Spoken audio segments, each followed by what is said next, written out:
Tim Kilia, lulusan Bangkit 2021. Saat ini saya bekerja sebagai external code reviewer di Decoding Indonesia. Saya Adi, lulusan Bangkit 2021. Saat ini saya bekerja sebagai Data Science Fellow di Jakarta AI Research. Saya Rfpp, lulusan Bangkit 2021. Sekarang saya bekerja sebagai Data Scientist di Bisa AI. Halo, saya Dharma, salah satu lulusan Bangkit tahun 2021. Saat ini saya bekerja sebagai external code reviewer di Decoding. Halo, saya Alia, lulusan Bangkit 2021. Saat ini saya bekerja sebagai Culture Engagement Analyst Intern di CMB Niaga. Halo teman-teman semua, saya Harisno, alumni Bangkit program 2021. Saat ini saya menjabat sebagai CEO dari Jagawana. Dan juga saya bekerja sebagai Data Science di Eye Tracking Working Group, sebuah tim riset dari Universitas Gadjah Mada. Halo, saya Tirsa, lulusan Bangkit 2021. Saat ini, saya bekerja sebagai mobile dan cloud developer di Nongsa Digital Park, Batam. Hai, saya Timotius, lulusan program Bangkit 2021. Saat ini, saya berperan sebagai co-founder dan software engineer di Bacara, salah satu top 15 capstone project Bangkit 2021 yang menerima pendanaan inkubasi dari Dikti dan Google.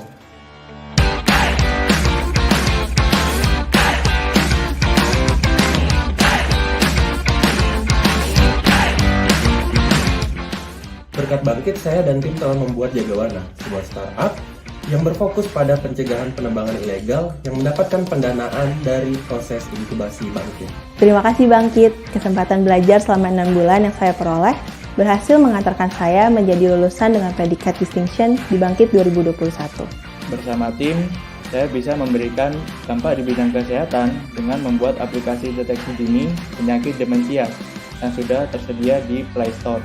Sekarang saya siap memberikan dampak di bidang kelautan Indonesia dengan machine learning, dengan menjadi bagian dari tim pengembangan AI untuk terumbu karang bersama BRIN dan juga LIPI. Saya telah berhasil tersertifikasi sebagai Google Associate Android Developer dan siap memberikan kontribusi terbaik di bidang teknologi untuk Indonesia dan dunia. Terima kasih Bangkit, sekarang saya resmi menjadi Certified TensorFlow Developer. Sekarang, saya menjadi talenta digital dengan kemampuan unggul di bidang cloud computing dan siap memberikan dampak positif pada Indonesia. Bersama tim, saya bisa menciptakan sebuah produk aplikasi penerjemah bahasa isyarat Indonesia ke dalam bentuk teks dan suara secara langsung. Terima kasih Bangkit.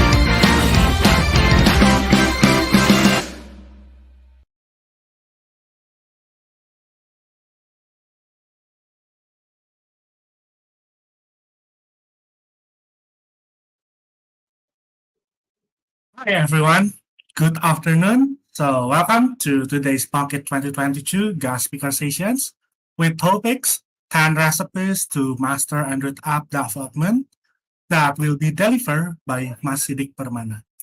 First of all, let me introduce myself. My name is Timothy Haniel, and a lot of my friends call me as Timothy or Timmy. So I am an alumni of Bangkit 2021 in mobile development learning path, and currently I am giving back my limited experience to the community in Bangkit as a facilitator for MD20 group. So shout out to MD20 group. Before we start our guest speaker sessions today, I would like to welcome Mas Sidiq Permana as the speaker in these sessions. Hi, Tim. Hi, Mas. So Hi. Thank you to attending our sessions today and for taking your time to share your experience and knowledge in Android development. Thank you very much for having me. It's an honor for me to get back to Bangkit and share everything what I have to people in Bangkit, students at Bangkit. Yeah, so fun fact, Mas Sidiq Permana is one of my mentor in last year Bangkit Incubation Project. So I'm very happy to able to meet him again in the sessions.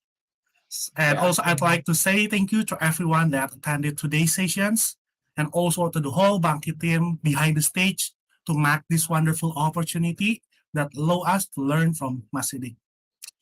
So I believe that most of you already know Mas Sidiq, but it's totally okay if you are not, then let's get to know more about Mas Sidiq.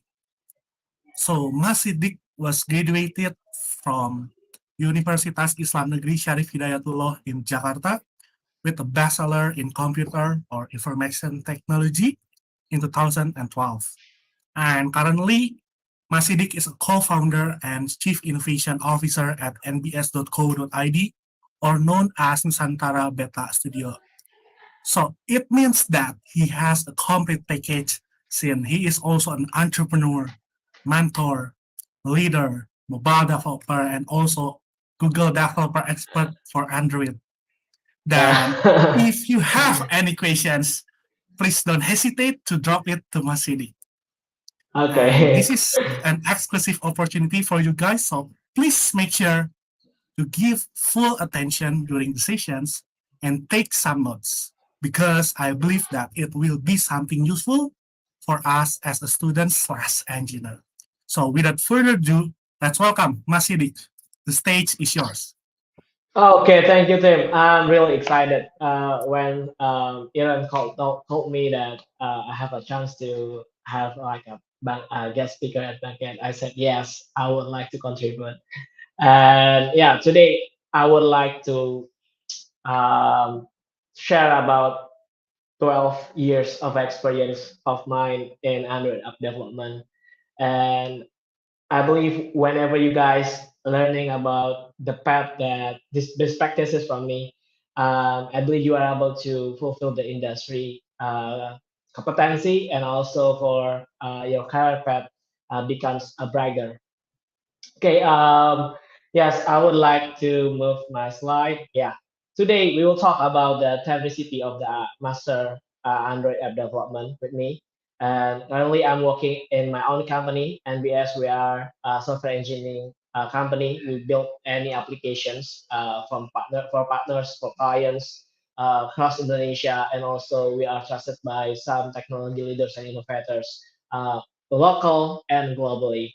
And also I'm part of the Google Developer Expert in Android since 2015, and really happy to be part of the Google Developer Expert team because yeah, we are able to have like motivation to contribute more to community, and also I'm able to access any Googler, and also get a special things from them, like able to communicate with the engineers there, and having a wider network across the world. And also, I'm a contributor of the decoding. I did several materials there since the beginning of the Android Academy in decoding, and I'm really excited to see every one of you learn in the Android career path and learning path in decoding. So this talk mostly will be my 12 years of experience in Android. So I'm starting coding in Android since 2010. As I remember, yeah. It is like in the middle of the time, in the middle of the year, in May or June, somewhere between that. And this is very accidental because I'm very frustrated at the time with my thesis in my college. Then I met Android. Since that time, I fell in love with Android, and I did ngoprek for all the things about the Android. And luckily, until now, everything has changed. Yeah, maybe Android changed my life. This is the way of God changed my life through Android. So I'm really excited to share you how to master the Android application development. And if you master the Android, then it will be the same principles apply to another platform, like when you do in the iOS, when you do in the Flutter, or when you do in any kind of technology that may be convenient for you for your career. So that recipe will be, first one is the sharpen your problem skill, solving skill. It's not Android. It's not Android. It's not Android related, but this is related about uh, the way we are as software engineer. The second, have an understanding of basic software engineering principles. We will learn about exploring more about Kotlin and Java. Third, we will we need to have a strong understanding about the Android framework, SDK, Android Studio, Google Play, Jetpack, and stay up to them. And number five, we will learn about familiar with how the popular libraries, approaches, and best practices apply in the professional work. So number six, we get deeper in the technical user interface, experience, and interaction skill. And number seven, get many development use cases, do pair programming and go beyond mobile phone. Number eight, have a growth and effective engineering mindset. Number nine, lean mobile developer operations. Number 10, join and contribute community. This is the 10 ways my recipes in the past 12 years working in Android. So whenever you are only done with this checklist, and I believe maybe your career will be different right now. Maybe you are somewhere in the head of engineering or technical lead in the Android team in somewhere in the companies that you want to have. So the first one, we will talk about the sharpen problem solving skill. This is you already get this in this you already get this the material during the banquet, and I believe we have already know about we are software engineer, we are whatever we are, maybe we are mobile engineer, web engineer, backend engineer, cloud engineer, whatever. Um, the main thing is we need to have like problem solving skill.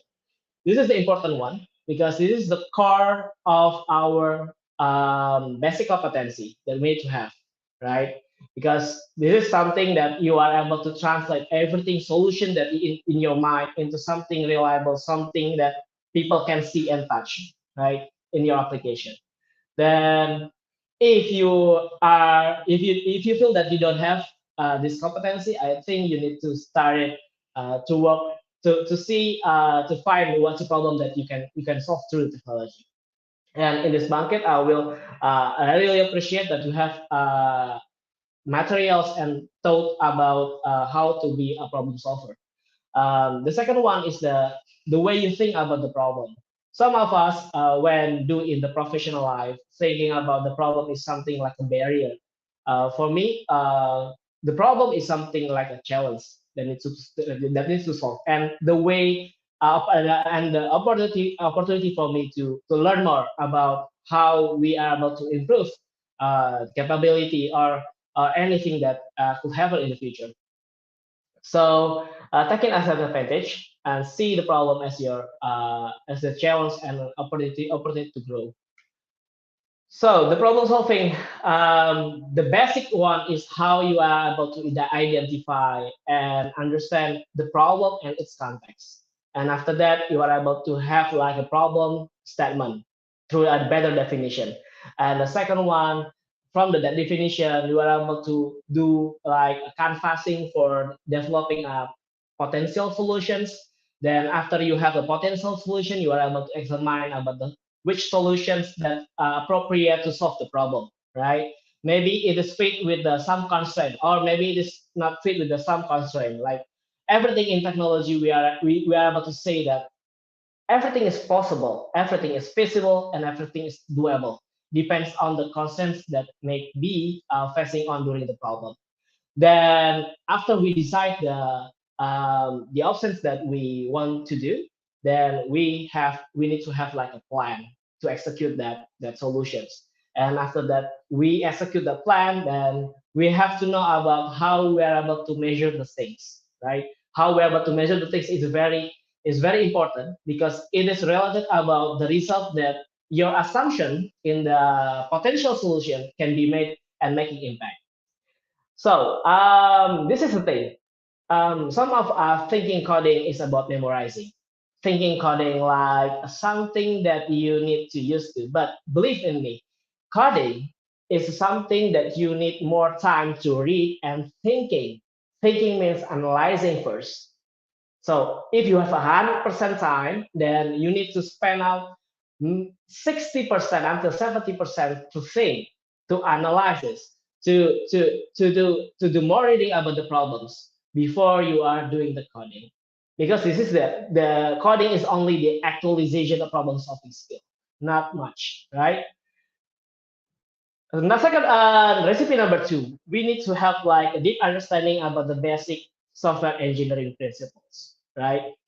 So some of us to have like fundamentals, it is a very important keys to get us higher, higher, and higher in our career.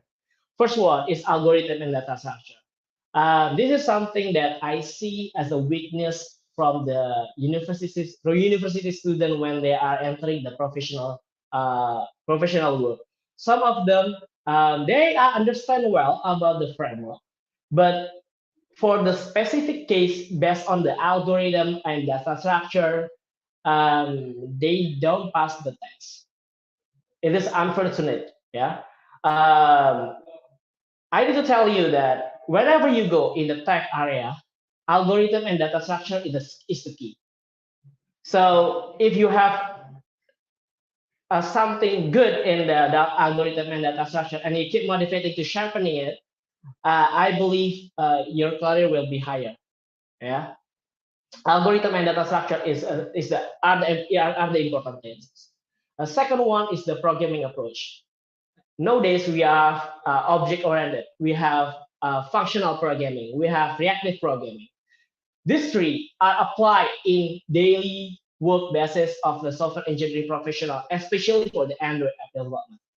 So understand these three concepts of the programming approach will save you a lot. A third one is a software design pattern. So if you understand about the OO, so if you will need, you must be really get easier to understand about software design pattern. So there's a lot of best practice there. So software design pattern there for you to assist you to solve the problem better, right? Especially for making your code is well structured. Yeah. Fourth one is the system design, right? When you develop the application, you need to not only you design the user interface, but also you design your application technically, programmatically. So you need to design about how the all the elements, all the classes, all the components in the application works as as a system. So thinking about the system design is something like you need to figure out how to develop a better machine, right? A machine that able to be scaled easily, to be maintained easily, and to be tested easily, right? The fifth one is separation of concept and architectural. So this is concept that we need to like breaking down all the things, all the components into a small chunks, so they are able to collaborate and acting like as one as a system. The sixth, clean code. Some of us able to develop the application, but some of us too unable to write a better code. So thinking the clean code is something that you are able to have to deliver a legacy for others who continue maintaining your application, making them making your team and your peer happy to read your code. Clean code is not a one night stand done. You read and you are able to practice. It is like continuously practice in your professional life. Seven, driven development approach. This is like a TDD, BDD, DDD, something familiar whenever you are entering the professional market. Knowing this at the higher level will help you a lot about how you implement this in the professional world. Number 8, some principles like KISS, like solid, like Yagni, like don't repeat yourself, like outcome razors. Some of these are basic principles that already there. Just read it, just understand it, and apply into your daily basis whenever you are working as a professional. So this is the fundamentals that you need to have. Without this, you are unable to go nowhere. Because what? Because you don't have any strong foundation in your competency, right? Thinking like Android is the upper layer, so the bottom layer is something foundation in this term, right? So main objective, why we need to learn about those fundamentals? Because one, we need to have like making our application as a paracetamol and bring happiness to users, right? It means that our user doesn't feel like, oh, your application is laggy, or your application is junky, or your application is horrible. There's a lot of bugs there. Number two, making your app is a super investment from your company to their businesses, right? So it means that your application are able to do the business model and generating the revenue for the company, right? The number three, making your peer, your teammate in your company happy to working with you because your code are very clean, your code are well structured, and your code are able to be maintained by anyone else in your company, in your team especially. So it means that when we develop the application, it's only one thing that our code need to fulfill the quality, right? The quality of the code decide and determine based on how easy to maintain, how easy to scale, and how easy to have like a super stability and easy to test, right? So as a business growth, your application will grow as well, right? So to make your enlightening about between the business and the application, you need to write a better code, right? To write a better code, you need to have good and strong understanding about some foundation and basic software engineering principles. So recipe number three, explore more about Kotlin and Java. What, Java? We are learning about Kotlin. Hold on, I will tell you. So everyone knows, we learned about Kotlin. 2017, I watched the official announcement from Google that Kotlin becomes first citizen class. At the time, I was sitting like 15 meters over the stage, right? Then everyone applauds. Then, yeah, at the time, I didn't do with Kotlin. But after I back to Indonesia, I use Kotlin, right? I learned Kotlin. But what happened with Java? Java still there. But hold on, I will tell you later. So learning Kotlin is not only how you pragmatically doing the Kotlin this, but please exploring the functionalities, please exploring the features of the Kotlin that may be useful for you to write a better code, right? To solve your problem, right? Because Kotlin has a strong foundations to write very concise code, right? There are a lot of their features of the Kotlin that you are able to learn for your career as well. So whenever you are unlocking the Kotlin, so you are able to develop the app, you are able to develop the server-side application, you are able to do with the multi-platform application, like what I do right now, writing up iOS and Android application, but sharing all the components, one layer, share to the Android and iOS in the same time.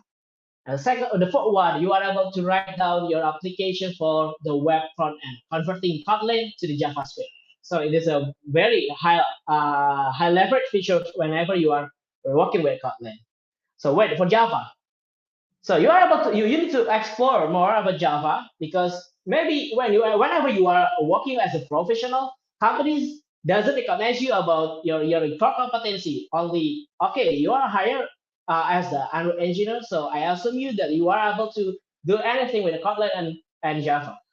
So for Java especially, maybe potentially you are continuing doing for the legacy code that written in Java.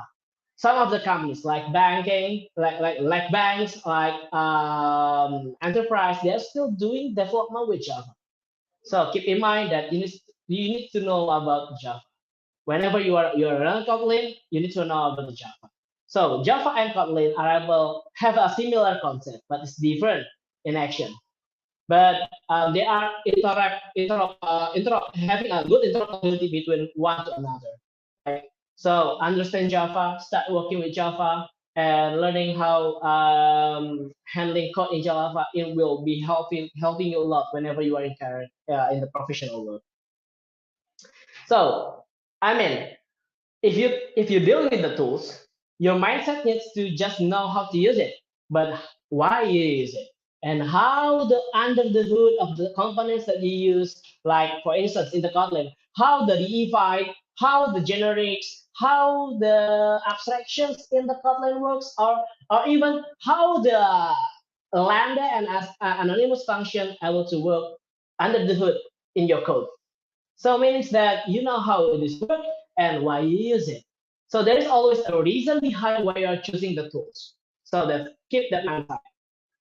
Yeah. Recipe number 4, have a strong understanding of the Android framework SDK, Android Studio, Google Play, Jetpack, and stay up to date to them. So a lot of things from the tools for the Android. But this is the things that we are always dealing with the Android development. You are dealing with the Android framework, SDK, Android Studio, Google Play, especially for their policies, Jetpacks component, and also we need to stay up to date with them. So what you need to do, first one, keep learning and always understanding about how the framework components works in detail, such as activity. So understanding about the details of each components in Android will be helping you a lot when you are developing the applications. When you deciding technical thing, right? Because you know about its life cycle, maybe its pros and its cons, right? So whenever you know about the details, get back to the documentation, learn about it, read about it. So whenever you choose the technical decision, technical option, there is a reason behind why I use this component. For instance, why we need to choose broadcast receiver rather than using the event bus for certain cases. Why all the we need to choose using implicit intent over the explicit intent, right? And if you are able to deliver why, the reason about this, then you understand about how to use it, right? Second, do modern Android application development. Math. There is all. There's always do. If you see in the documentation, there is a math sections there. So this is a time when 2019, the last time I visited Silicon Valley for attending the Google Android Developer Expert, I met the Stefan Kirkbeson. He said strongly about leverage modern Android application development anytime you develop the Android. See, refactor, and also migrate your all the things do right now to support the modern Android application development. So modern application development, there's a JetX there. There's a bunch of libraries that making your life easier in development, right? Especially for the app bundle and also the Jetpack Compose. The third, be aware in every Android release, right?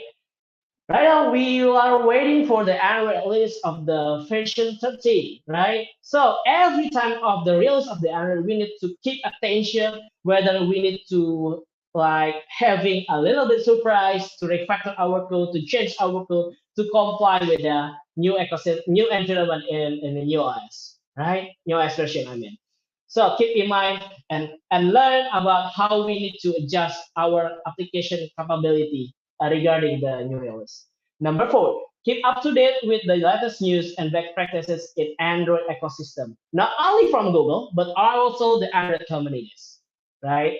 Keep watching, like in the Medium, there's the Pro Android Dev, right? In the Twitter, there's a lot of bunch of the senior engineers in Android from the top companies sharing their thoughts and share their concerns about how you are able to develop the Android well.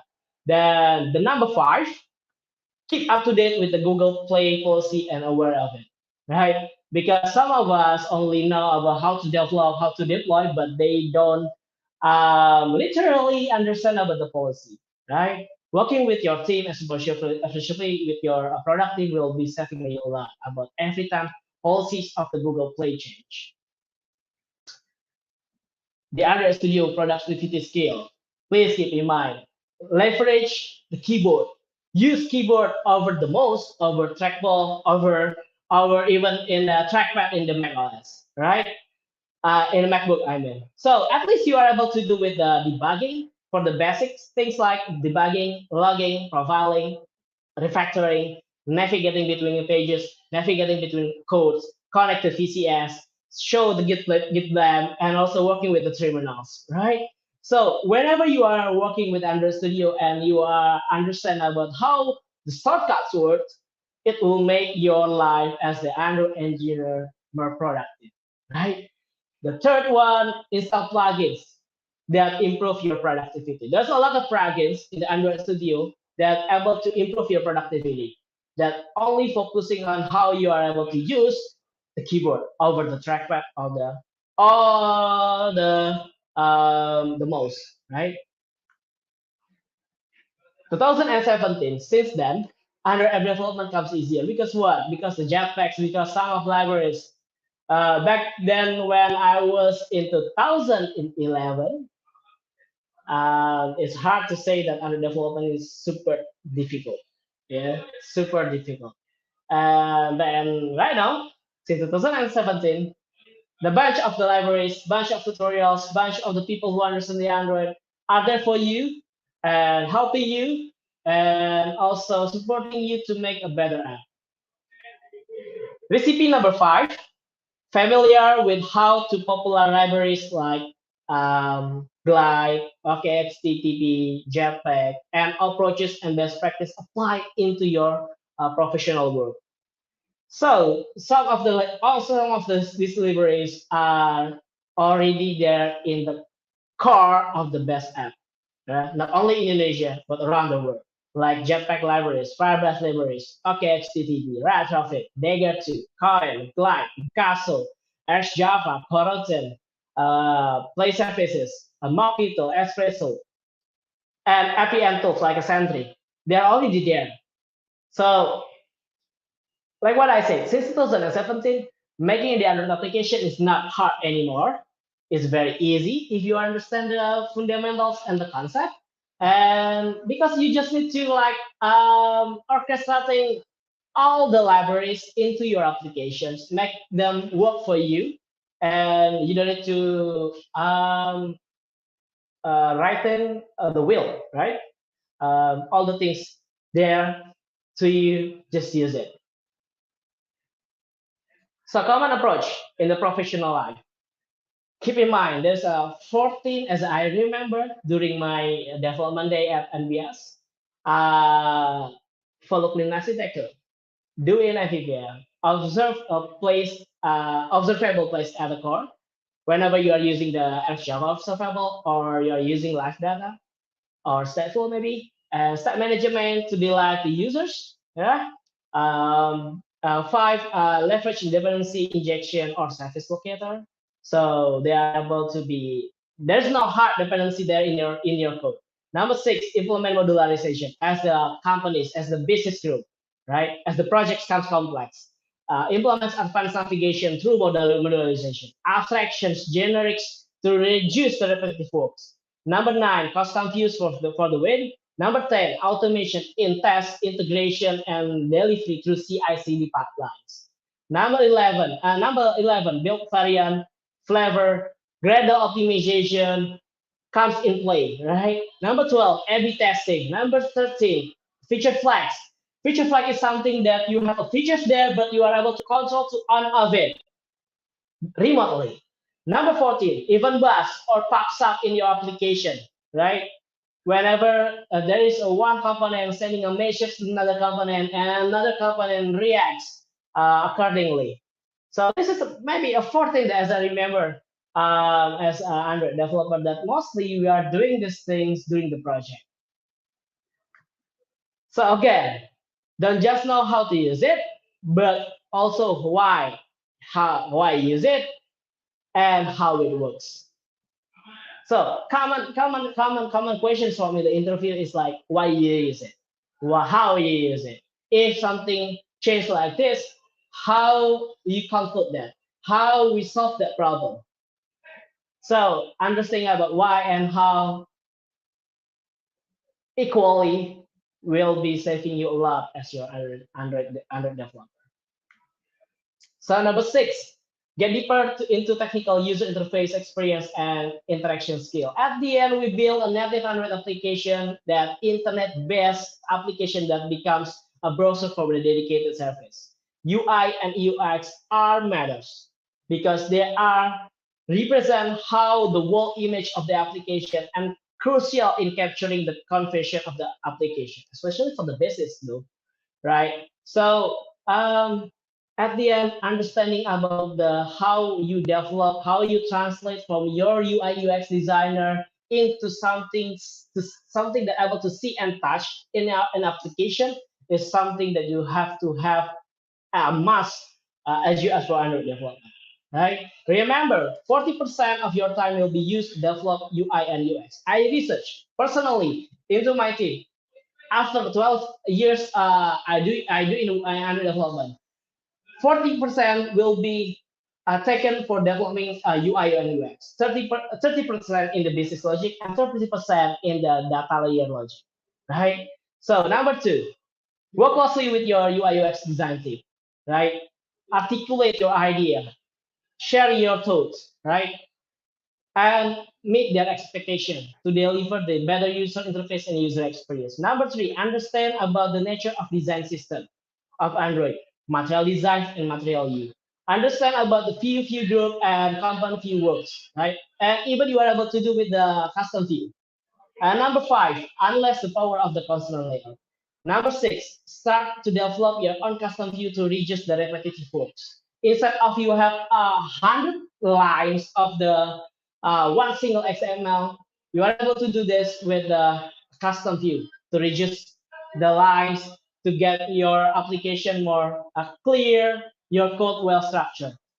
Then number seven, be detail-oriented eye to ensure the user experience is the key to achieve the expectation and conversion, right? In building a UI, first one, think a simple but aesthetic.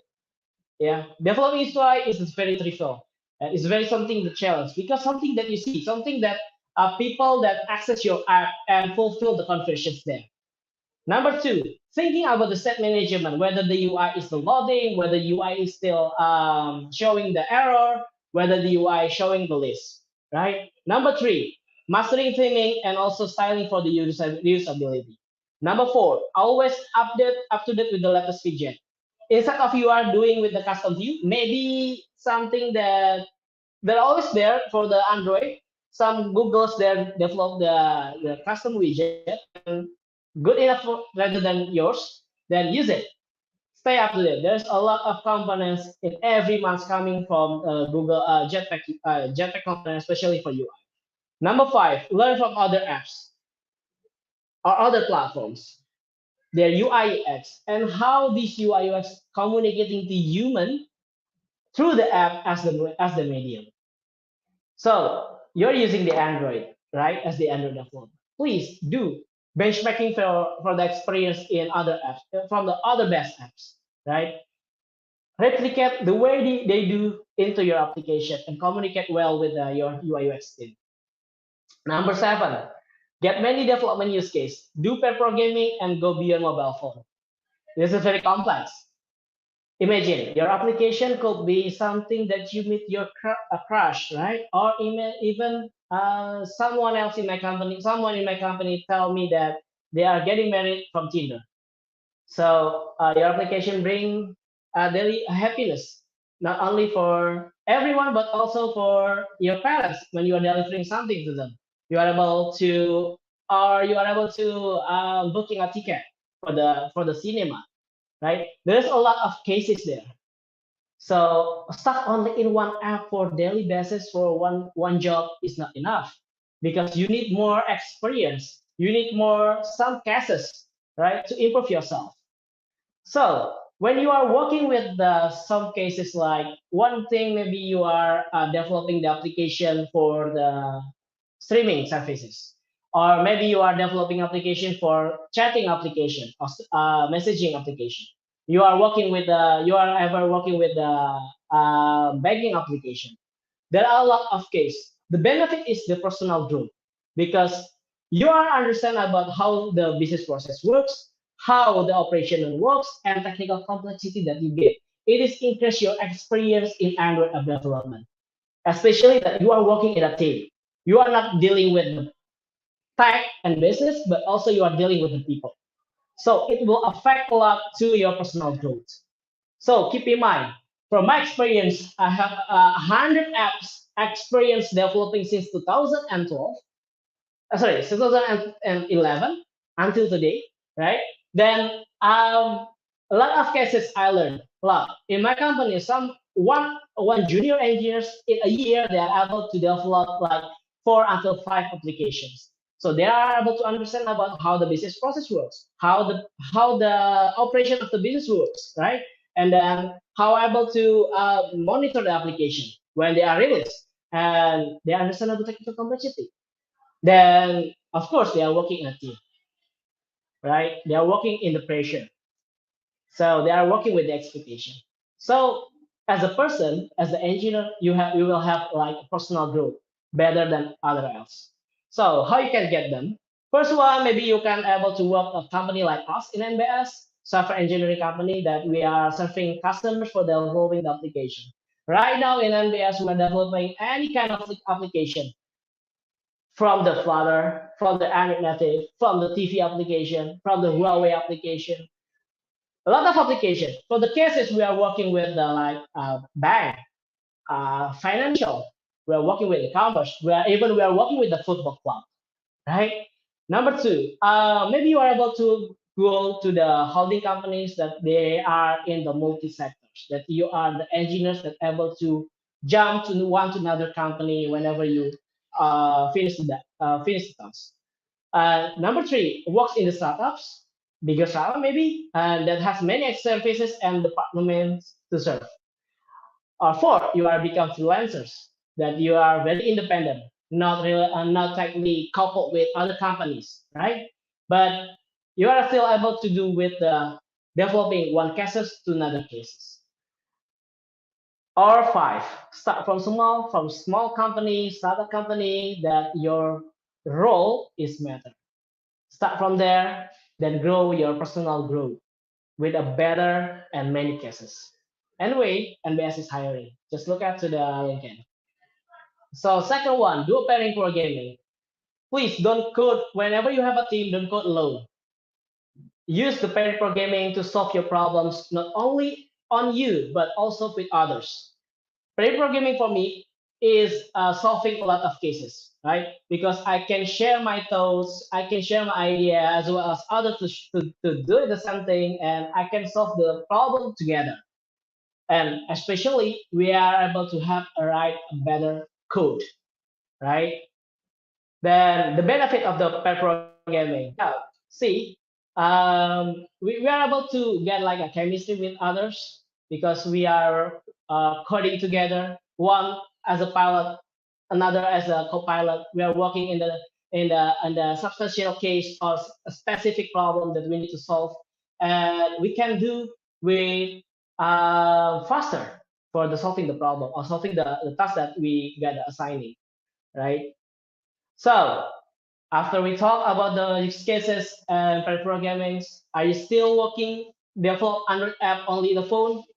That's too small, right? Because there's a TV app that you can provide. Because there's a smartwatch app. There's the dashboard in your car application, right? So imagine that you are able to have this case like mine in NBS. Right now we are developing for the TV application since the 3 years. This is the past 3 years. So we are developing the bigger screen.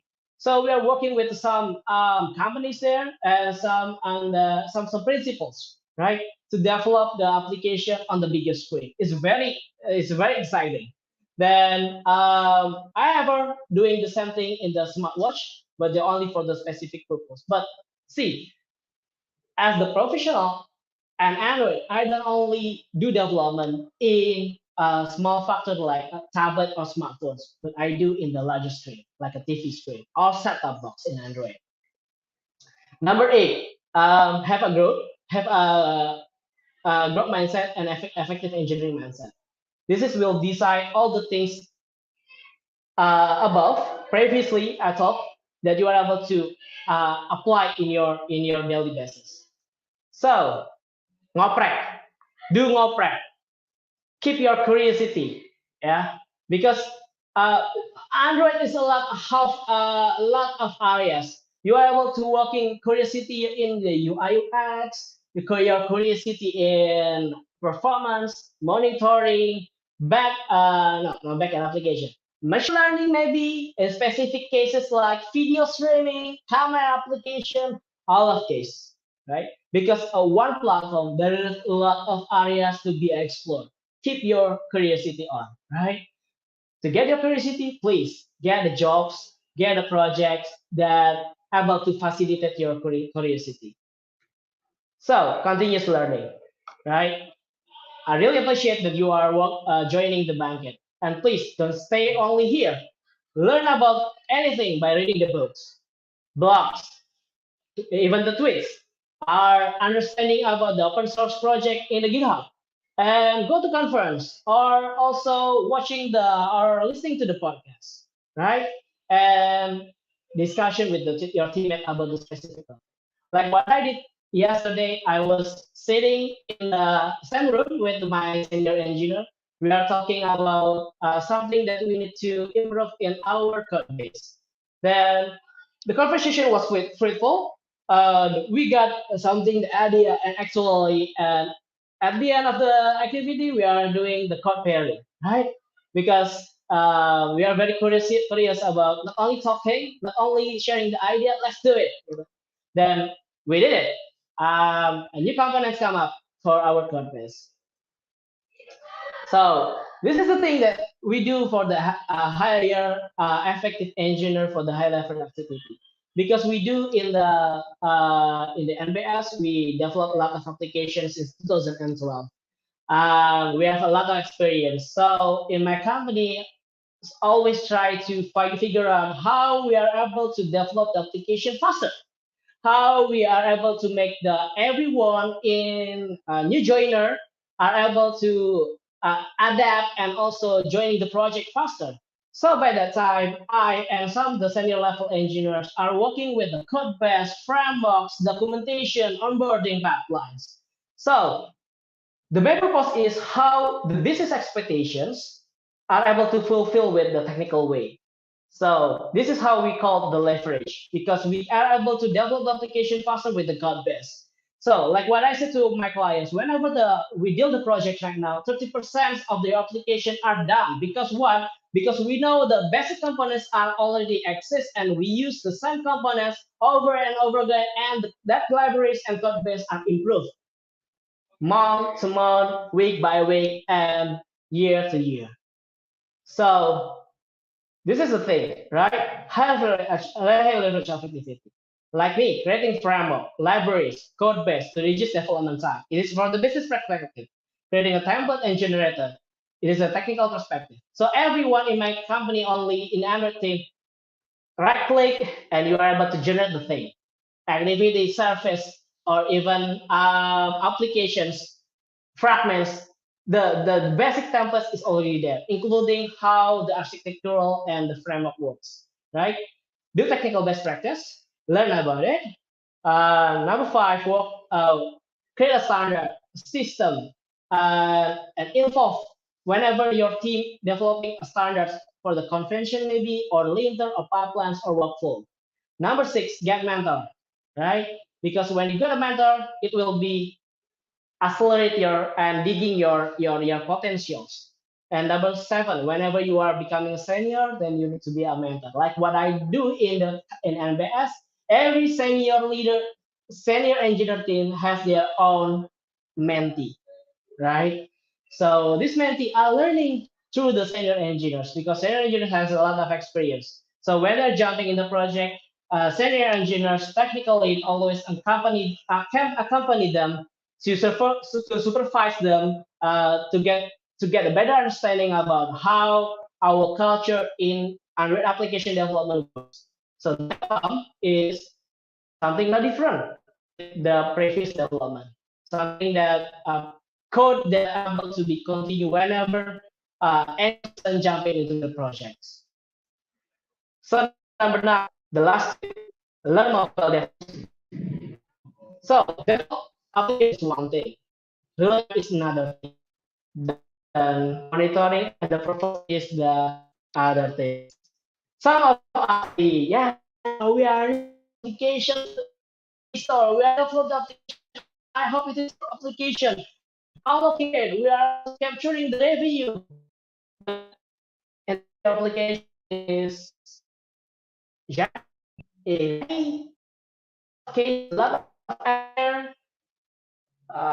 Your customer complaining, your users saying bad words in your Google Play. So the monitoring is the second thing, the second important thing. Why? Because yeah, monitoring is the key to be successful. Yeah. Monitoring not only for the performance, but also for the issues coming from the Crashlytics, maybe from the Google Play Android app vitals. So to understand that, how do you do the mobile DevOps? First, understand Git well. Yeah. Second, harnessing the test-driven development. You are able to write your unit tests. Yeah. You are able to write integration tests or even interaction tests. Number three, automation are set in your development pipeline. Number four, optimize the Gradle build. When you have like a modularized application, the thing that you need to do is optimize through the Gradle. Then you need to learn about the Gradle mechanics, right? Number five, static analysis. Analysis cost value issues. Number six, security practices or application security. OWASP, Open Web Application Security with the mobile security testing guide. Then GitHub, then website. A lot of engineers are able to write an application, but not every engineers are able to do with recording or keep the secure in the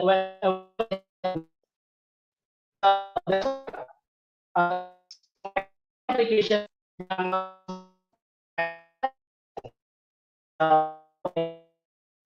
as well already to actually to deal with security patterns, right? Number in the Android application performance monitor, firebase monitor data. Keep your eye check your performance application. Finally, contribute stuff.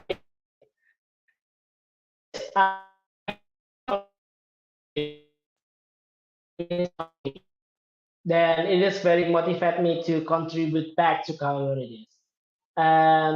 Maybe I don't. Maybe I never become a Google developer expert or visiting the Silicon Valley or traveling around the world if I did choose to not join the communities.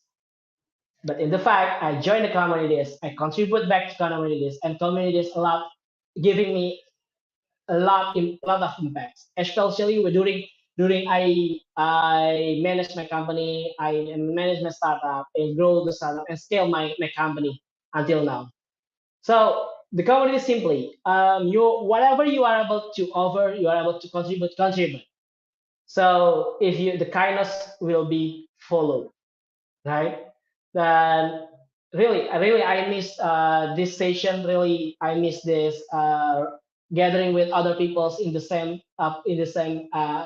place, in the same room. We talk about the Android, like what we did in the last 3 years, right? The last one we did in the 2019. I remember this is in Tokopedia, this is in the Gojek, and this is in the Bukalapak. So I miss that things. So what you can do for the community? First one, as a speaker in the tech talk. The second one, if you cannot do for the speakership, then write the blogs. Not always in English, but also you're able to do this in the Bahasa. Or you are unable to write the blogs, please do write the code and deliver it to the GitHub. So writing a samples.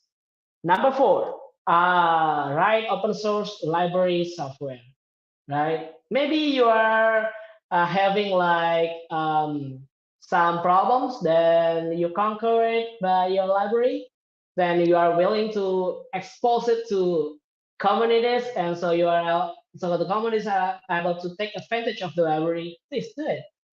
Number five, contribute to open source library that you use. Maybe you are using Compose library or Firebase library. Then you see that there is something that you are able to fill the gap.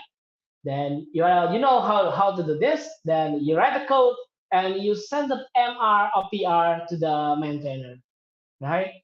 Number 6, answering the questions in the forums group, Telegram group, or even Stack Overflow. Number 7, sharing knowledge to your teammate or your peer. Whenever you get update, talk to them.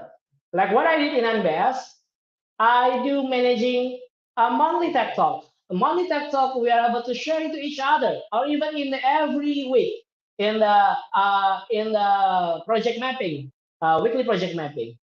Maybe somebody in my company on my team tell that they are experiencing the issue and they know the problems and they share about the I had a problem this and I do the solution and they are documenting the solutions and delivering to my to our knowledge management system. So whenever other people facing the same thing, they are able to see how to solve it in a faster way. Number 8, becoming community organizer. Believe it or not, Google developer groups is the biggest Google developer community, right? Participate them as the organizer. Then you are able to interact and have a wider networking with other people, right, in the community. So give you a lot for the community. So the conclusion about 10 recipes. If you do all the 10, and not in a one night, actually, if you're planning through your career, I believe your career will be brighter. Yeah, but keep starting with a small step. No abadakadabra, no jalan ninja group, right? Doing with a small step and planning it. Relentless and commitment. Number 3, make a clear personal growth plan, right? Number 4, be part of developer community. Yeah. The last one, stay hungry, stay foolish. For me, after 12 years working in Android, I'm still foolish because Android is very wide. It's very complex. This is a world complex system, naming Android operating system. So for me, right now, my focus can be split. Maybe in the next 3 months, I can learn more, focus on security. In the next 3 months, I can focus on the maybe Android Auto maybe. And the next 3 months, maybe I can focus into the user interface and user experience. And maybe next 3 months, I can do focus on the video and video player, streaming services, and etc. So the Android is very complex. For me, I'm still hungry and also stay foolish. So what about you? So that's all. Thank you very much. I hope you are enjoying my session. And again, Bangkit, thank you for having me. Back to Tim. Wow, it's awesome. Thank you so much, Mas Sidiq, for sharing your experience and also your knowledge. And after paying attention to decisions today, I believe that we will not be able to stop learning as an Android developer since it will change rapidly from time to time. But I really like the last point that you mentioned recently, join and contribute to the community. And I just did a quick research that contributing back to the community and helping others can help us reduce stress, depression, and keep us mentally focused. And yeah, that's why that if we have opportunity, if we have time, if we have an enough resource, please give back to the community and make us stronger for developing in Indonesia.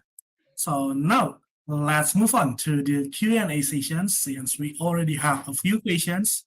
And for the first questions, we have Amar Lutfi with the questions.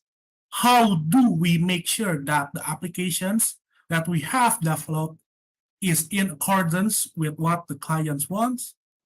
Is it just by asking, is it appropriate? So good questions. The magic words in NBS is the communication. Is the very important thing because when you fail in the communication, your application is nothing. Because what? Because if you are able to understand about the problem, the analysis, and you are able to communicate back to your client, say that is it the thing that you want? Is it the thing that about this how this workflow about how this flow are working? Then yeah, just reconfirming to your clients. Every time I and my team, especially for the project management team, they are after they are doing the analysis about the requirements before they are jumping to the code, they are writing like they are designing, not designing, developing like black and white mockup and defining to visualize about how this is the thing will work. Oh, this is the solution that we are going to propose you. Is it the thing that you are expecting to? If they are say yes, it is something that are met with their requirements, then we do coding after that. So until they say no, then we don't do coding anything and anything.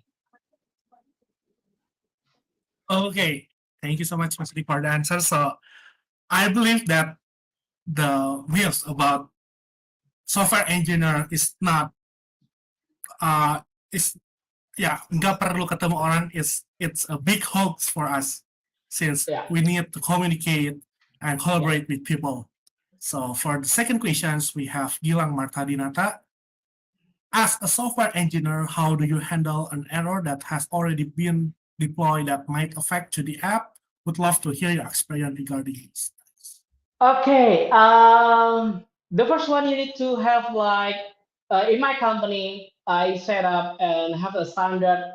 Every time we deploy the application, roll out into release, they need to have like monitoring tools. Right? We install the APM there, but in the mobile application for Android or iOS, and also in the backend, and also for the web. So whenever there's a crash there, we need to figure out about how the logs written. So we see about which one root cause for the problems, and after we do know we know about the problems, then we will create small solutions that we are able to minimize the risk. So for instance, like if this is something that I'm able to handle from the backend, then do in the backend. Because if you are uploading the application, it's taking time for reviewing and also for release to the users. So do it in the backend. So, but if the problem in the application, what I do is the shut down the application from the Google Play. But keep in mind that for the application that already installed in the users, we used to have like a standard to shut down the application to be unfallible remotely. So we do with the remote config and virus remote config to do that. So whenever the crash is the major issue, so in the backend just say that okay, we shut down the application, so everyone will see only sorry, the service is unavailable right now. Simple like that. Okay. Now, let's move on to the next question from Michael Emmanuel. Based on your experience, how do you usually handle and the measures you usually take to avoid applications not responding? So you are able your application not responding comes vary because it is a device constraint. You know the fragmentation in Android.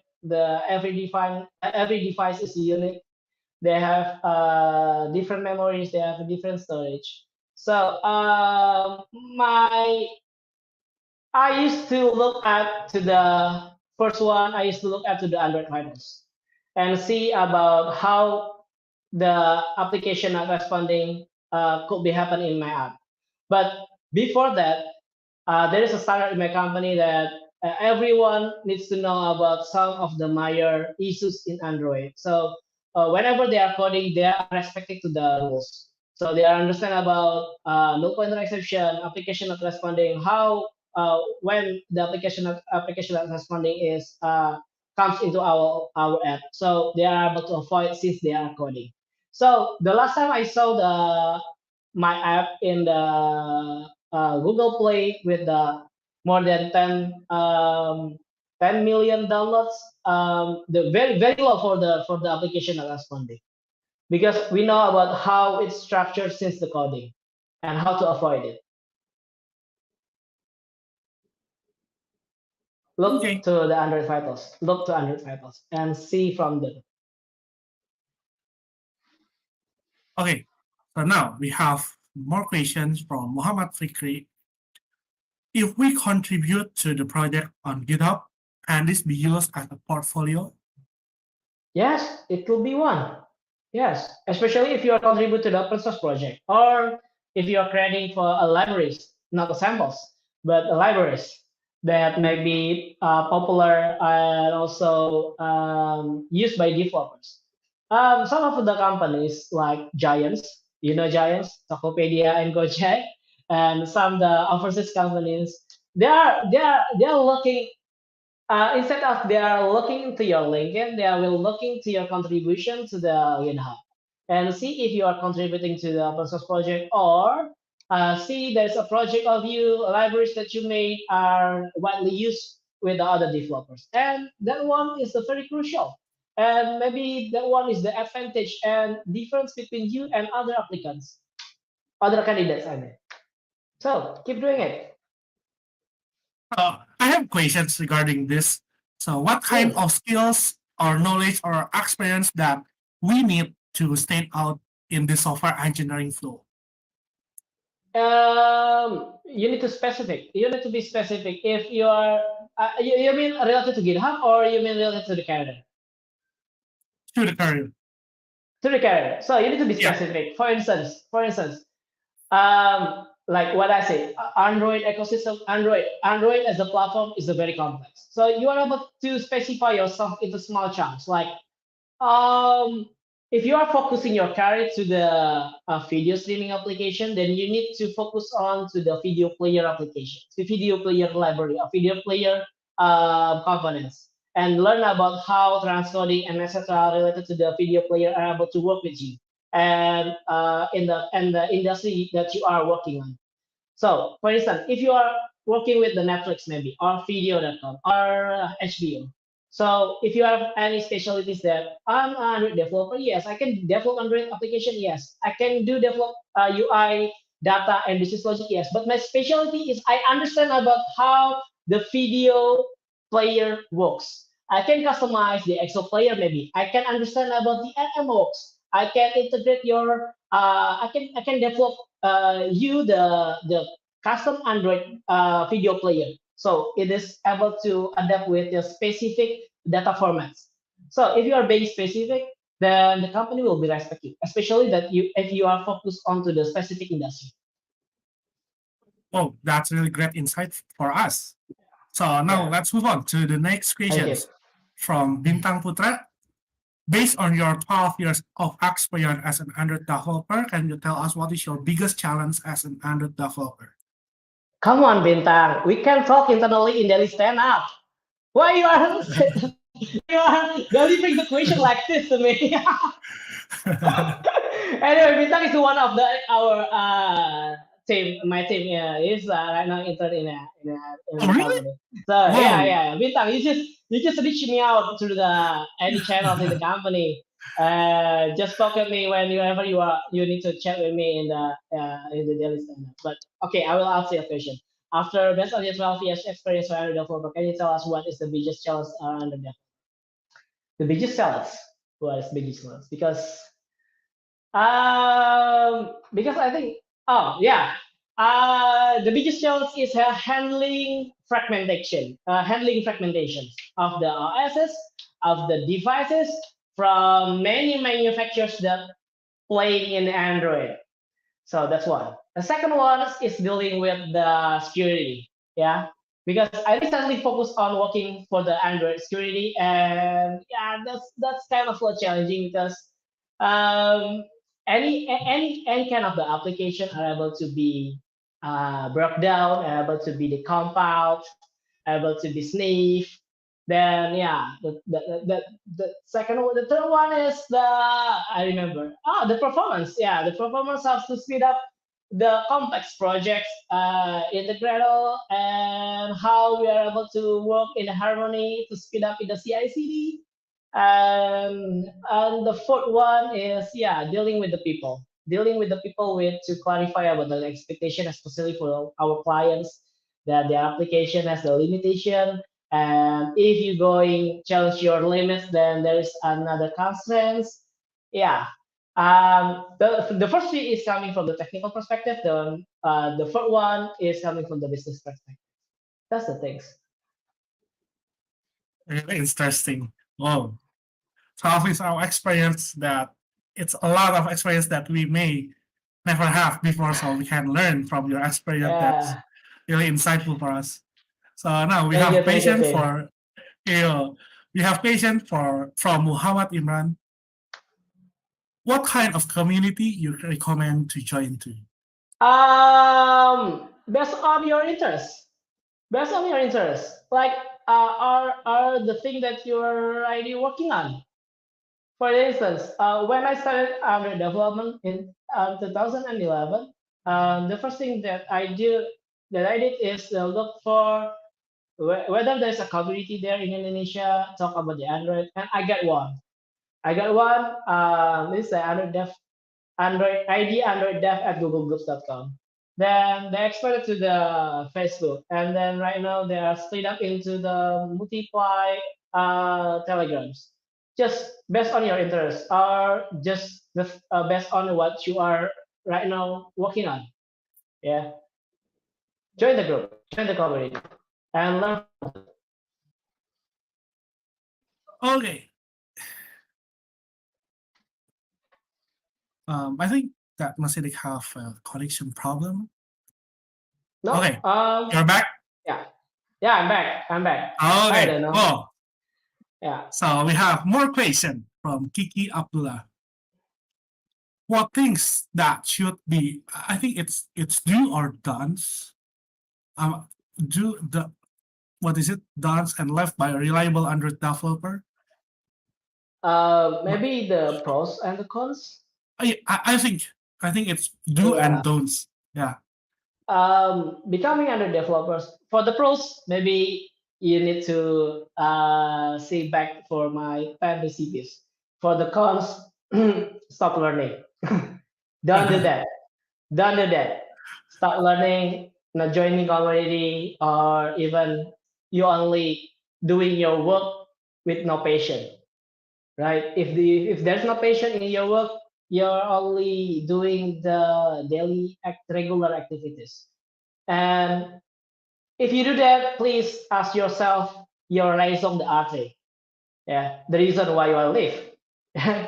And that's the thing. Please keep learning, keep observing, keep motivating yourself to get more better and better again. Whoa, that's really cool. And I think I want to share my experience. Like last year in Bangkit, so my family got COVID, so I have to take care of them. And I don't really do code like for 3 weeks until to 1 month, and I get left behind like a lot from that 1 month period of time. So I think that we never stop learning, so we just keep going. Yeah. That's if I continue your statement, like what I said, Android is very complex, right? You are unable to like hold all the Android by your two hands, right? By your two legs. What I do in my company is making them specialize in one thing, like especially for their the senior engineers. Like there is engineer in my company. His name is Eric. He's a good at the user interface and user experience because he's very detail oriented guy. Then I assigned him about to develop our design system, right? Working with our UI and UX designer because he's very good at the UI and UX. Then there's other people there like Kelvin, Gias, Asep. They are strongest in the logic and this way. and then I assign him to learn more about the infrastructure, code base, framework, so we can complete each other. Not mention that Eric is not good at logic. He's very good at logic, but his specialty, I know, his potential is in the UI and UX. So my position as the leader in the company is put the right people with their potential in the right position. So in terms of the company growth, they are able to support the company growth very well. Yeah, wonderful. So that's why that in Bangkit we have soft skills class that learn about adaptability since we have to work with a lot of people with different background and etc. Yeah, So that's now, the things that I yeah, really appreciate about the curriculum at Bangkit. And like you are your potential engineers that maybe some companies are already offering you for the hiring. thank you, Mas Sidiq. So now let's move on to Crystal Jam's questions. What is your favorite project that you have managed and what you enjoy about it? Also, suppose the project has gone off the rails, what step would you take to get it back on track?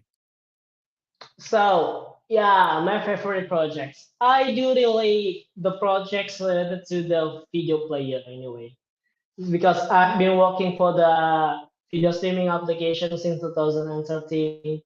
Whoa. I digging, yeah, I digging a lot of libraries and understanding about how the mechanics in the video player, like transcoding, like streaming, able to work with some constraints in the devices.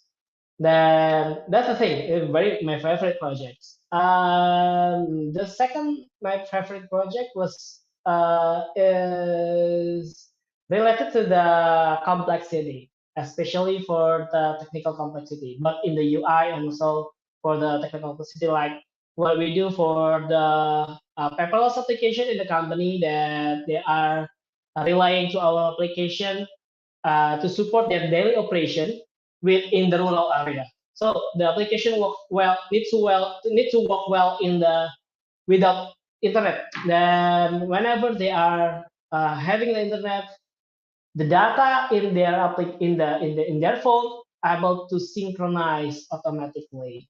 So we need to maintain about the integrity, data integrity between sender and receiver back and forth from the backend.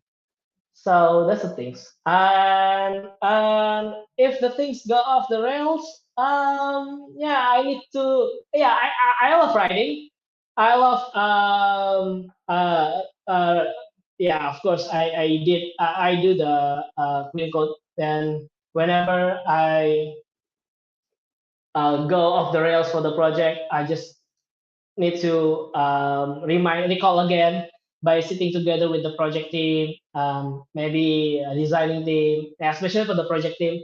After I try to recall what's these things in the code, what are the things that I need to complete based on the assignment that I get from the project team. But mostly it's not hard for me because I'm involved in many projects in NBS until now because I love coding. I have to be involved in many projects.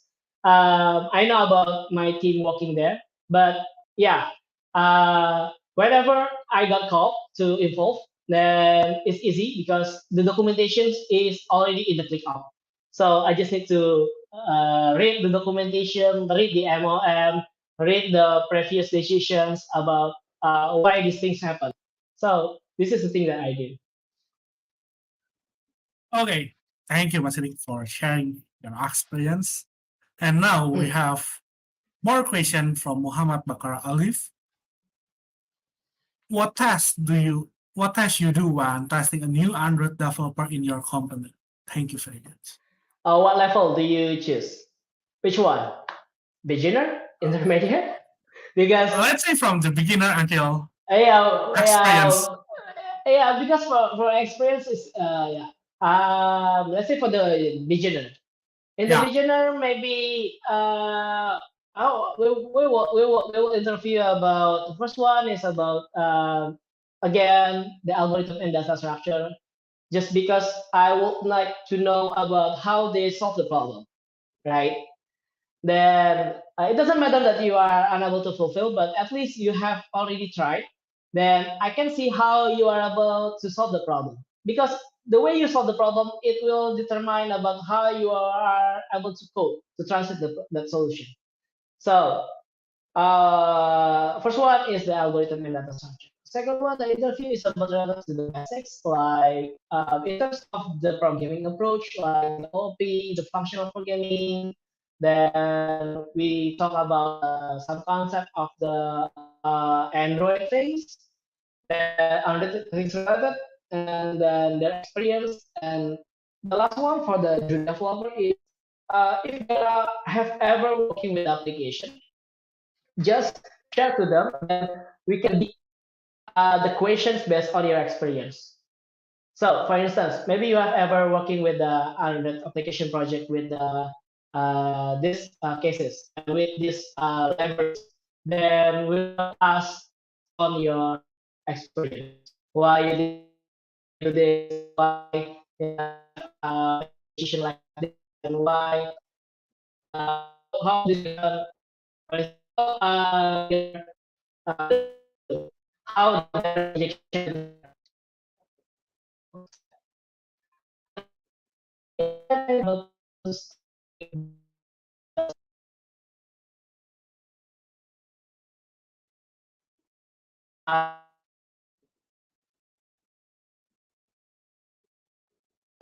I think Sidiq have a problem with his connections.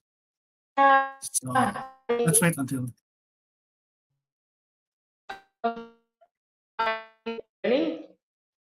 Hello? Wait. Yeah. I will leave the studio first. Okay. Am I connecting? Okay. Got it. Yeah, you are connecting back. Yeah. If you feel you are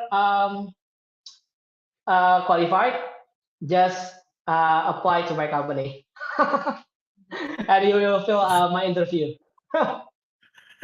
That's very interesting and really a great opportunity for us. And Yeah. I have questions regarding the applications for your work. Yeah. So, as a leader, what kind of people are you looking for in your company? Or maybe the things that the candidates need to improve to be more standout? Actually, first we again we look for the people with a good attitude. That's the thing, right? If you are able to have a get good attitude, I believe in my company and myself that everyone can be educated, everyone can be grown as expected as the company grows with their attitude. If they are able, if they have attitude and they are able to match with our culture, that's the things. Because we know that if you are not good at the hard skill, then we can improve you, we can challenge you, we can educate you. But if you don't have any good attitude, we are very sorry that you are unable to fit with our culture, because attitude is everything for our company. Super agree. Please take some notes for that, guys. Yeah. So And is it applied for? It is very applied for other companies too, because they are looking for the good attitude. Because hard skill are able to learn, but the soft skill simply cannot learn, because it's like visualize and visualize yourself, how you are educated from your family, how you are socialized with the other people, and how culture and backgrounds do you have. So that's the attitude is very important. Obviously. Oh, that's really great insights from a leader from a company. So we have questions from Igusti Agung. Have you tried Flutter? What do you think about it? Can it replace native Android that written in Java or Kotlin? This is the thing that I need to emphasize to you guys. Thinking about the tools like Flutter, native Android application, or thing like Kotlin multi-platform for mobile. We do all the developments for any mobile platforms in MBS. We do React Native, we do Flutter, we do KMN, we do native Android and iOS. Because we encourage people at MBS, for engineers, especially for mobile engineers, they are platform agnostic at the end. So they are thinking about the Android native, the iOS native. They are thinking about the fundamentals and how the fundamentals are able to work and replicate to another platform and other platform. So my concerns is about Flutter. Flutter, every technology has their own plus and minus, right? So deciding which technology to fit in with our specification is need to relate it to the business expectations. Flutter is good for the for me. Flutter is good for the short-term investment, short-term to mid-term investment. As the company grows, you need to figure out how to you convert to the native. But it doesn't mean that Flutter is not good for the long term. But it depends on your business growth and your business strategy. Keep in mind that we are working in the technology. We are business enabler side. So we need to think about technology as with the agnostic way. So in my company, in not only for mobile engineer but also for the web engineer, they are towards to the agnostic developer. They are software engineers. They are mobile engineers. So they are not only understand about the Android, only in the iOS, only the Flutter. Right now in my company, they are working multi-platform. I can say that there is a one person in my company. They are able to working in the Android. They are able to working in the iOS in native, and they are also able to work in the totally multi-platform for Android and iOS. And right now he's still in the senior high school. So for you, every one of you who are in the college students, keep in mind there's a bunch of people in the senior high school, like my team, one of my team, that he's able to do in the 33 in a row platforms of the mobile in every project. And this is how we educated them. Okay, so yeah, it's a great insight for us since I think that I have a connection in Google. He used to work in Google Singapore, and he was developing a feature for Google Pay that she used Flutter on it, and now he moving on to the Silicon Valley and working on different platforms. So yeah, I think it's a great note for us to keep learning and keep observing the others, so we are not left behind from others. So, yes, that's true. That's the same. That's the same. Because we are software engineers. Software engineers mean that beyond the platform, beyond the tools, you are engineers, right? So the thing that you need is a time to learn, the chances to grow, the opportunity to validate your idea, your that you have right now.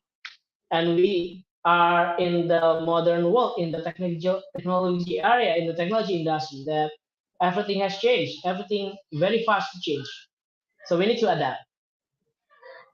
it is, we have to adapt.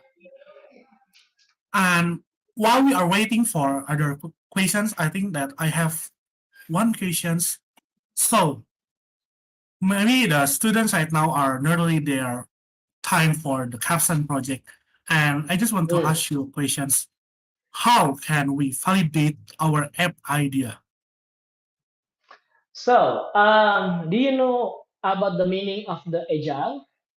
The agile is not only doing fast, but also it is adaptive. Meaning that there is a feedback loop there. So, when you're developing the application, please keep it simple to validate your assumption. At least place it first, and you know about how to measure your success and your failure. Then after that, you learn again from the data and you iteratively improve your application. So maybe at the first time, your application doesn't work with some concept, the assumption.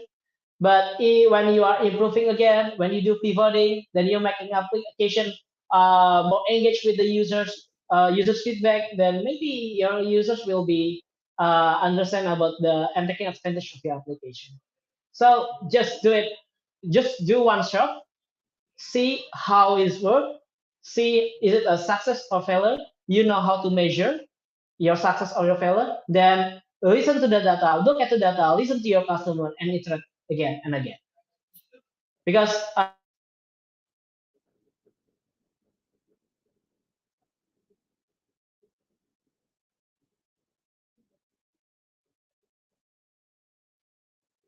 Okay, I think that Sidiq is having a problem with the connections again. Let's wait for a minute. So if you have any questions regarding Android app development, software engineering, or anything, feel free to ask to this comment box since it's an awesome opportunity for us to meet Sidiq since he has a complete package.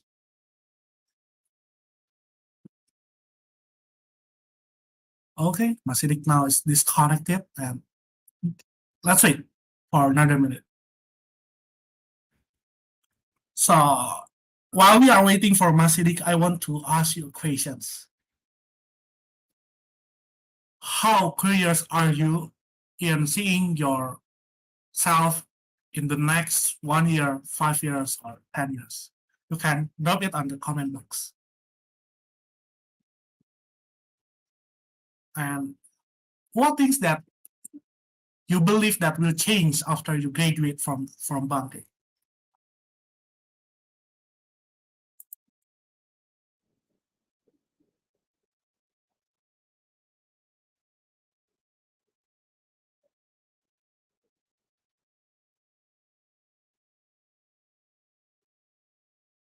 Type it on the comment box.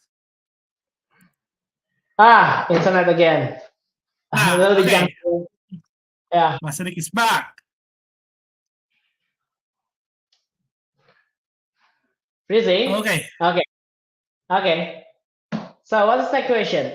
What is your previous questions? Previous questions is, how can we validate our app idea? Just one shot. Deliver to the users and listen the feedbacks and measure the things. And, and keep iterate. Okay. So is this the reason why an MVP is important for our product? Yes, MVP is very important. At least when you define the MVP, it is something workable application, right? It is not like you are delivering the half version of your application. Now, this is something that able to fulfill one flow of the application, fulfill and satisfy business process in one flow. For instance, maybe if you are launching the e-commerce application, at least you are able to have like MVP for they are logging to your application, they are selecting the items, they are putting in the shopping chart, they are doing the transaction, they are doing the payment, and they place an order. And the rest of that you are able to ignore first. Maybe for the support, you are able to do with customer support or with the email and etc. So keep in mind that at least the MVP is something workable that satisfy the core of the business that you want to deliver to your customers. This is for you that you want to deliver to your customers. Wow, that's really great insight. So, we have one more question from Fahridan Tio Muafa. He is coming from MD20 group, so he's my fellow student. Yeah. So the question is, how can you become a Google Developer Expert? As long as I know, in the Google Developer Expert library, there's not much expert from Indonesia. And by the way, he is like your fellow junior from UIN Jakarta, and he's a GDSG lead in UIN Jakarta. Yeah. Long story because only 11 or 13 GDE right now in Indonesia, and me as the second generation. First one is Johan Tauting, is not GDE anymore. Second one is second generation is me, Ibun, and Andrew. Ibun is not GDE anymore. And becoming a GDE because there's invitation from Google. Previously, I'm part of the Intel Innovator. Then I recognize as the Intel Innovator, and maybe because they are Silicon Valley companies, they are trusting each other. Then I applied my resume to GDE. I did some interviews, not only for the technical interviews, but also for the uh, my perspective and my idea for the community. Because GDE is focused on how you accelerate, how you encourage, how you speed up the local developers community, so they are able to grow, to meet with the industry expectation. And I I accept Google accept me as the GD. As I remember, there are 20 until 30 people in the Google Indonesia at the time being interviewed by some Googles there. Then I heard that more than 200 applications coming to Google for the to find another three GDE from Indonesia, and how lucky I am. Since 2015, I've been becoming the Google Android developer expert for Android, and it's been like 7 years till now. Wow, that's really a long journey for you to become a GDE. Yeah, I think, yeah. can you share your experience attending the Google I/O event at the Silicon Valley? Yeah, Silicon Valley is very terrific, and this is honestly I love being there, and about the San Francisco Bay Area thing. There's a very lovely area. Yeah, I know. I know the hit. I know about their fishes there to be the capital city of the technology world, right? Then attending the Google I/O, attending the other developer summit was brilliant for me, because you are gathered with other developers around the world, sitting in the same place and listening the updates from the Google, and you are sitting more than like 15 minutes to the chair when they are talking in the keynote. And awesome, and especially for the under developer summit, a lot of developers across the world, across companies like Airbnb, like Facebook, like many top companies gather in the same place, and we can do networking there, and then we listen about the best practices, and get the early updates from the Google. Yeah, that's so much fun there. Yeah, I miss when I see you visiting the Silicon Valley and then San Francisco. I just Yeah, I just scrolling through my Google Photos app, see my memories. Okay, I've been here, I've been there. Oh, I ever at the in and out, and I walking in the Golden Gate Bridge and it is. bicycling there. Yeah, yeah, really fun. It was really fun to visit the Silicon Valley, and I Yeah, can feel your spirit in the Silicon Valley. And by yeah, visiting the Googleplex, I can feel the the motivations. spirit.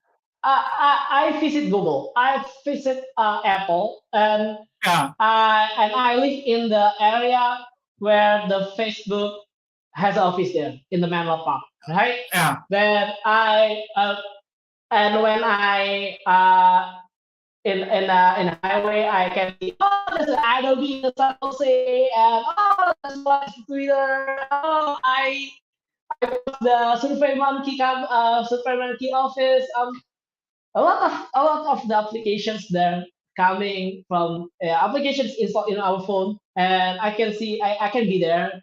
I can see the attention. I can feel the heat. I can feel the spirit of the how you are towards to make a better world there.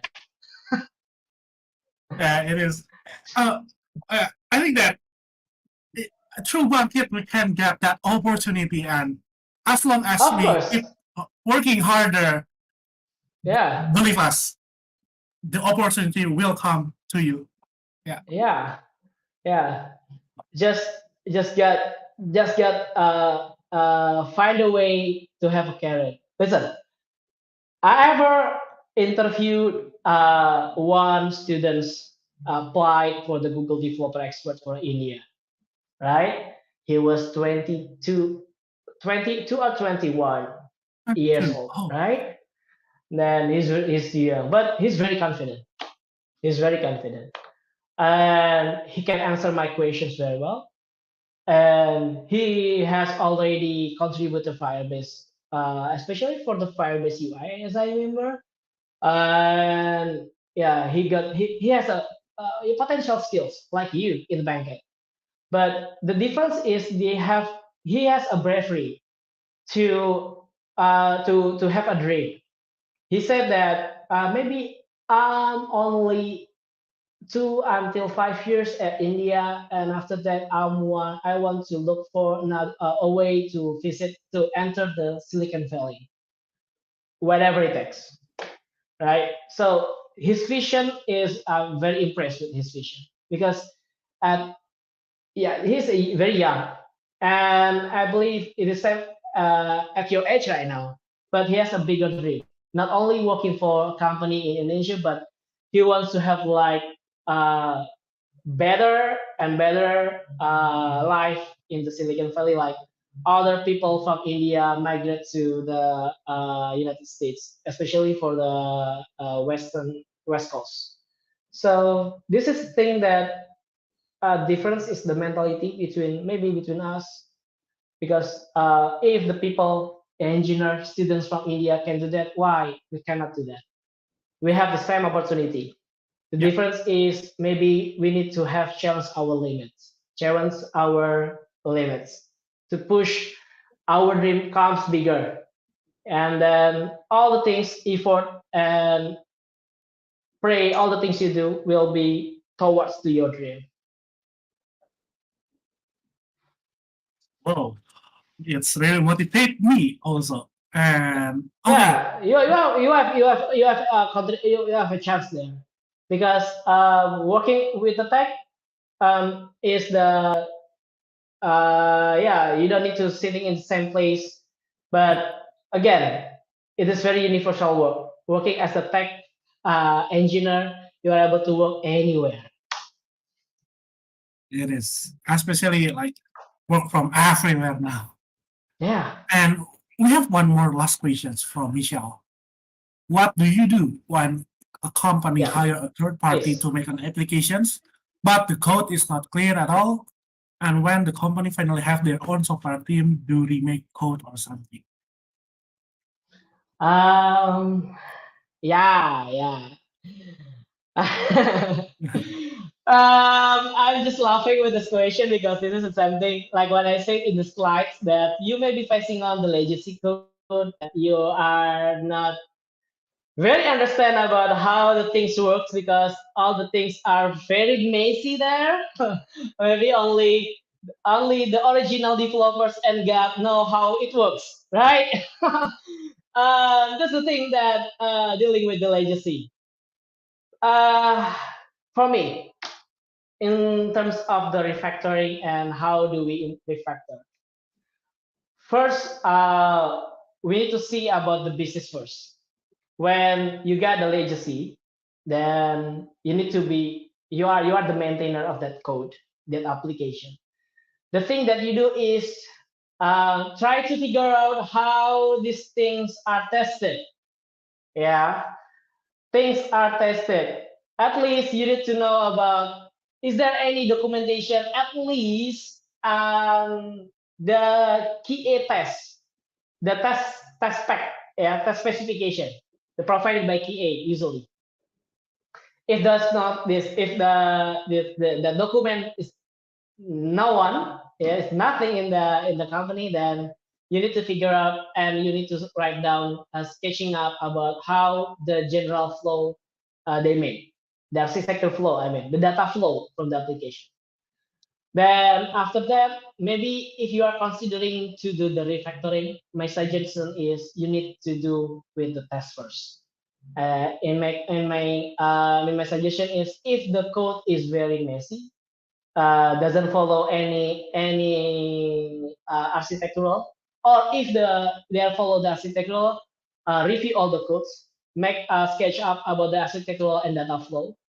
Then after that, you need to figure out to develop the test case first, right? Because before you are doing the refactoring, you need to do with the testing first and ensuring when you do the refactoring, it doesn't change the behavior of the application, right? Then it is something hard to do, but it is something a must for your sustainability as a company and also for the sustainability of the application. So you need to talk to the business guy in your company. So you need to talk to the operation team, your product manager team, or even in the project owner about the constraints, about these problems. Tell them about this application has a very messy code, unable to continue, hard to understand, or if we need to conquer the code, we need to like a certain level of the expertise that we need to conquer on. We need to understand first before we jump to the code. But if the code is very messy, I have seen the worst. Yeah, you need to tell them about the consideration how you need to refactor. So when the business team or product owner team approve your idea to refactor the project, then you keep in mind that you will handle two applications in the same time. First, the application that the new application that you develop on right now. The second one is the existing application, the legacy application that needs to be maintained to support the business. The business cannot stop, right? The business cannot stop. So the consequences is you are parallelly working in the two code bases, actively for the development and another passively for the maintaining for other applications. So that's a common in project. I can tell you that I have experience. We got a handout for application from other vendors, right? The customer comes to us and say that we need to have like engineering team that able to maintain our application. So when my team saw the application, yeah, the code is well structured, but the code are messy, right? Seems like all the things they don't know about the responsibility concept, right? You know, single responsibility. Seems like simple that they don't know about the single responsibility. And what I do now, I continue. I respect the code because there's no argue or urgency for refactoring the code or even not refactoring. Now developing the new application, the single application like assisting. So what I do is I build my own documentation anyway because there's no documentation for that code. I do my own documentation. I train my team to do the same thing like me, and a little bit about refactoring the functionalities to improve the reliability. Yeah. Then what I do now, it is a keep going. It has been 2 years, and you know when you're dealing with the messy code like mine, the difficult things is to understand how people think in structuring their code. First, second, bug fixing and hot fixing is very trivial, right? Because you need to see a lot of codes. See, there's mostly there in the one file of the in one file or in XML file in the one class there's a lot of XML line of codes there. Like in the activity, I found more than 500 lines.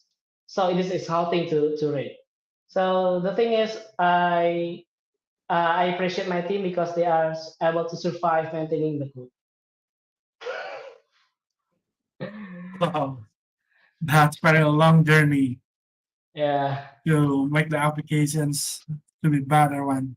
Yeah, dealing with the legacy. Even then, if you're dealing with the legacy, there's a book there only discussing about the legacy code, how you handle the legacy code. A book Yeah, there's how a to book handle there. legacy code. Legacy code.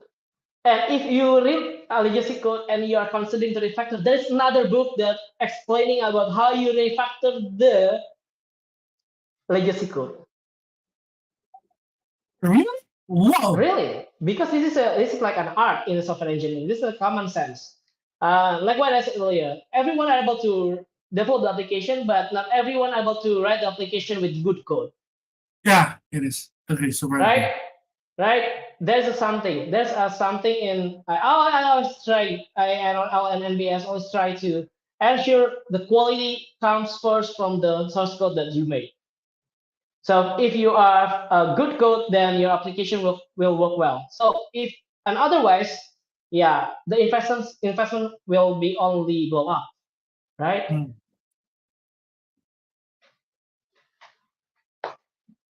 That's the thing. Oh, I'm so amazed with the knowledge Thank you. that I got in the sessions, and also I'm so amazed with the spirit that we have in the sessions today.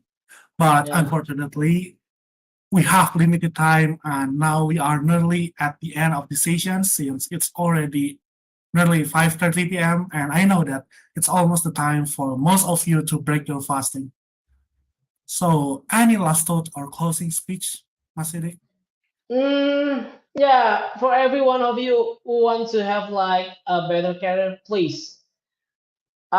In the first until wait, I'll look at to my slides and I will show it to you all through the packet. Please, number one until number two is something that you need to focus on. Yeah. If you want to be good as software engineer, number one, sharpen your problem solving skill. A second, have a deep understanding about basic software engineering principles. Please do in the two. Meanwhile, you are learning the Android, because without these two, your career will go no anywhere. I believe that. Keep learning. Stay foolish. Okay, so now let's wrap up the sessions, and thank you so much, Mas Sidiq, for taking your time to guide us to become a better Android developer. And also, thank you so much to everyone who is attending to these sessions. And yeah, we will see you soon again. Bye bye, guys. Thank you. Thank you. Thank you. Bye bye. Thank you. Bye bye, guys. Thank you, Tim. Thank you, Thank you Ren so and much, Bangkit. Mas. Thank you. I'm sign Bye out. bye. Bye bye.